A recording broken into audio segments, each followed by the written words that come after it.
Again? We're doing this again? What is it with this league and their constant need to chastise their own fan base? I just don't understand it. I will never understand any business that constantly criticizes the customers who pay their salaries. I was extremely tired last night and throughout the day yesterday. I guess it was a Thanksgiving hangover. I didn't drink much on Thanksgiving, but yesterday was just one of those days where I was feeling exhausted throughout the day. 9 o'clock last night, could barely keep my eyes open, but I forced myself to stay awake because my Pels were in Los Angeles to play the Clippers. Game didn't start until 9:40. As soon as that game started, my exhaustion disappeared. I was wide awake. Game didn't end probably till, I don't know, 12:30, but it was a great game, highly entertaining. I cannot say enough good things about Joel Myers and Antonio Daniels, the local broadcast team in New Orleans. They make watching these Pels games so much more enjoyable.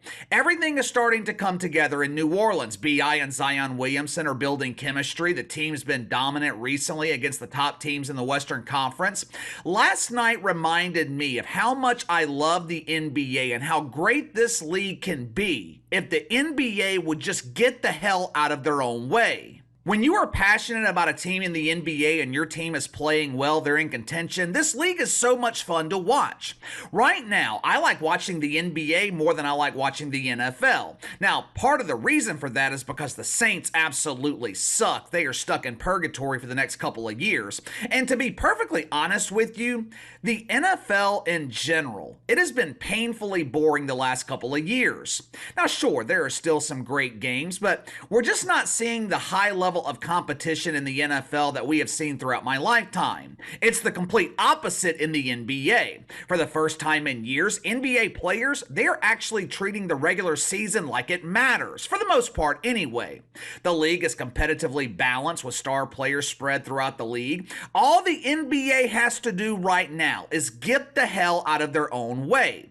Address the obvious problem with your incompetent officials, and more importantly, stop lecturing your own fan base. Stop telling your fans how they are supposed to behave at games. It's not that hard to do. Last I checked, the thousands of people sitting inside of NBA arenas, they're paying to be there. Last I checked, Gregg Popovich and Steve Kerr, they are being paid to be there. Your job is to coach basketball. The fans' job, they're supposed to react. Fans are supposed to have fun. No one's paying hundreds of dollars for tickets, or in case of the dreadful San Antonio Spurs, no one is paying $10 for tickets to listen to some fossil like Gregg Popovich give them a fucking lecture. No one is watching a post-game press conference to hear Steve Kerr bitch and complain about the music inside the arena. I have been telling you guys for years now, the NBA, it just seems like the NBA is at war with its own fan base. And it's no longer the players engaging in this battle, it's the coaches in the NBA front office. The NBA makes it damn near impossible for fans to watch their local teams on television. You can live in New Orleans, spend $200 on NBA League Pass, you can't watch the Pelicans on TV. But that's okay. Adam Silver makes up for that oversight by allowing you to watch the Detroit Pistons. People in Detroit don't care about the Pistons. The NBA's television model, it's broken, it's antiquated, and it leads to casual fans not caring about their local teams. And if they do happen to care, if they do happen to buy tickets to the game, they get the pleasure of hearing a nice lecture from Captain Bitterness Gregg Popovich and his brother in woke, Steve Kerr. Now, for those that missed my video that I did on Thanksgiving, Gregg Popovich, he interrupted a game the other night to chastise fans in San Antonio. What was their crime? What was their violation of the woke commandments? Were they tossing plastic bottles on the floor, enhancing the risk of global warming? Well, KC, it's called climate change. Oh yeah, I forgot we're going into winter now. Us normal people, we call it seasons. The shit fucks call it climate change. Were fans in San Antonio guilty of mythical racism? Did they refuse the complimentary woke wiener that was offered at the concession stand? No, no, and no. Gregg Popovich, he interrupted this game to lecture his own fan base because they were booing Kawhi Leonard. Listen for yourself. We stop all the booing and let these guys play. It's got no class. It's not who we are. Knock off the booing. Gregg Popovich was universally criticized for this display of toxic femininity. His pretend friends in the woke media, they couldn't even find a way to justify his feminine behavior. Yesterday, the display of old white men acting like old white women, it was at an all-time high in the NBA. Last night, the Spurs, they were in San Francisco to play the Rainbow Warriors. Now, this was an epic battle, but it didn't take place on the basketball court. This battle took place behind the pulpit. Gregg Popovich and Steve Kerr, two of the leading chaplains at Woke United Methodist, they were engaging in a battle to see who could excite the woke boner. Before the game, Gregg Popovich, he was asked about his painfully boring sermon on Wednesday night. With all the backlash that he received from parishioners, and more importantly, the backlash he received from normal people, paying customers, the media wanted to know if Gregg Popovich regretted his sermon. This was Gregor's chance to prove there was a semblance of masculinity left in his aging body. Instead, the Gregor, he decided to apply his makeup and double down on his feminine aspirations. I felt sorry for Kawhi Leonard. I was embarrassed for our city. That's not how we conduct ourselves. The booing was hateful. It was disrespectful. Our fans were being meanies.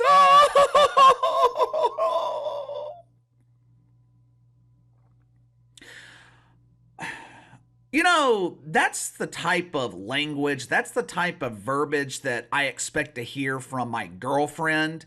Have you guys ever been with your guy friends at the bar and you have your girlfriend or wife with you? It's all the guys and your wife is the only female at the bar. As the drinks are flowing, the off-color jokes and remarks start coming out. All your friends are making fun of each other. Your fat friend is complaining because his Lizzo-sized stomach has been blocking the view of his Franken beans for the last 10 years. You're messing with your recently divorced friend because he's striking out on Tinder. He's bragging about the dozens of matches that he is supposedly getting. And when he shows you these matches, you realize he's only matched with one girl that's the size of a dozen girls. And that one girl ends up being a bot. You know what I'm talking about. Typical guy stuff. You leave the bar, on your way home, your wife is giving you the lecture. You shouldn't make fun of Curly because he's bald. Jake is having a hard time with his divorce. You shouldn't make fun of him because he's having a difficult time on Tinder. That's mean. You should be supportive.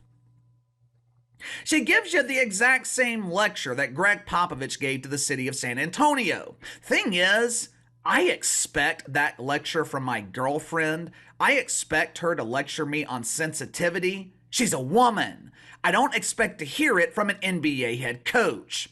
But the display of toxic femininity, it gets even better. After he noticed Gregg Popovich temporarily identifying as a woman, Steve Kerr decided to fulfill his own feminine aspirations. Stevie was asked by the media what he thought about the Gregor sermon on sensitivity. I agree with Brother Gregg. Booing should be subjective. There should be rules to booing. For example, Club Shay Shay runs out of sticks during the Butt Bongo Festival. That's a good reason to boo and express outrage. But if an opposing player touches the ball during an NBA game, fans should not be allowed to boo. It's beneath us. Let me get this straight.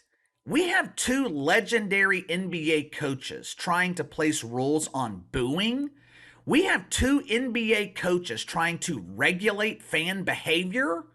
Why? Don't you want passionate fans? Don't you want to be playing inside of loud arenas? If it were up to Stevie and Gregor, NBA fans would be sitting in the arena with the triple Fauci mask. The mask would serve as a muzzle and it would also prevent the spread of dangerous germs. But Steve Kerr, he was not finished lecturing. Stevie was not finished showing his elitism and the utter disdain for his own fan base. Wednesday night, the Rainbow Warriors, they were in Phoenix to lose another game to the Suns. But it wasn't the Warriors' fault that they lost the game. Stevie didn't blame NBA officials. He didn't blame his own players. No. According to Stevie, the Rainbow Warriors, they were fighting against an unfair disadvantage.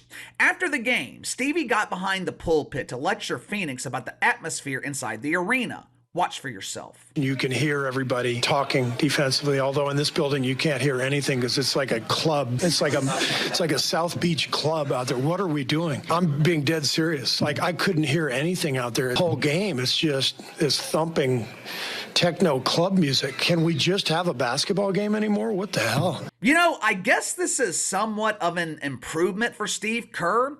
I mean, at least he wasn't lecturing the entire country on the need for gun control. But my God, could you sound any older? Could you sound any more bitter? What was with that music? Why were people dancing and having fun? I thought this was a basketball game. What's with all the noise? When I watch WNBA games, the 3 people in attendance never make any noise. How come we can't have that same level of respect in the NBA? You know, I thought this was incredibly ironic and hypocritical coming from Steve Kerr. He's complaining about the noise, he's complaining about the music in Phoenix, when the Rainbow Warriors are notorious for doing the exact same thing inside Oracle Arena.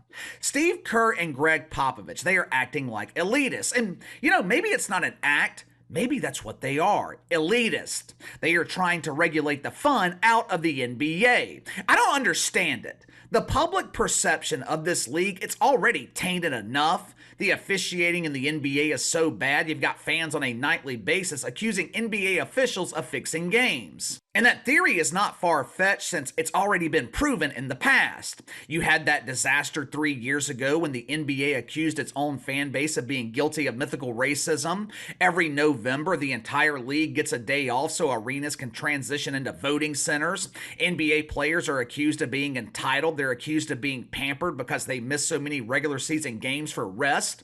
Like I said earlier, the NBA makes it impossible for fans to watch their local teams on television. You already have all this negative publicity, this negative perception going against you. The last thing you need is 2 legendary head coaches lecturing your fan base, calling your fans classless, telling them how they should conduct themselves inside NBA arenas. But give me your thoughts on this. Once again, NBA at war with its own fan base. Gregg Popovich lectures fans in San Antonio. Steve Kerr doubles down, lectures fans in Phoenix. Can anyone think of another business where the company constantly criticizes its own customers? Let me know. Sound off in the comments below. Like, subscribe, share the video. I appreciate you guys and your continued support. Best way to contact me is by email at btlkc84@gmail.com, KC_BTL84 on Twitter. I'll see you guys tomorrow.